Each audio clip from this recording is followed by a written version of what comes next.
ተመልከቱ ይህን መስጂድ ስሙ መስጂድ አልገማማ ይባላል። መስጂድ አልገማማም ተብሎ ሊጠራ የቻለበትን የሚገርም ታሪክ ልንገራችሁ። አጠገቡ መስጂድ ነበዊ ይገኛል። እዚህ ጋር አሳያቸው ተመልከቱ። መስጂድ ነበዊ አጠገብ የሚገኝ መስጂድ ነው። መስጂድ አልገማማ ተብሎ ሊጠራ የቻለበት ምክንያት ገማማ ማለት ዳመና ማለት ነው።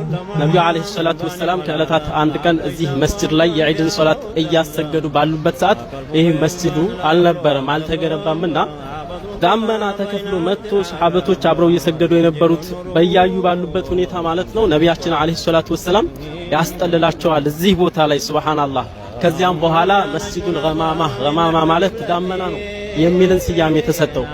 እስኪ አብረን ገብተን ውስጡን እንየው እናሳያቸው። አላህ አላህ አላህ አይ መግቢያ በሩ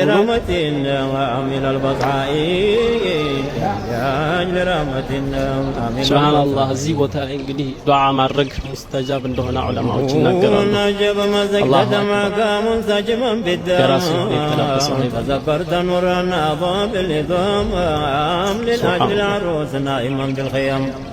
أمرأيت نورا في ليلة الظلام يرى بضوئها بيت الأحباء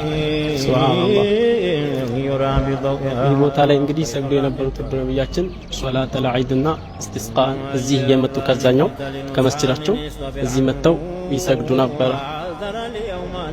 ይሄን ይመስላል። እዚህ ጋር የወንዶቹ ነው፣ በዛ በኩል ደግሞ የሴቶቹ ነው።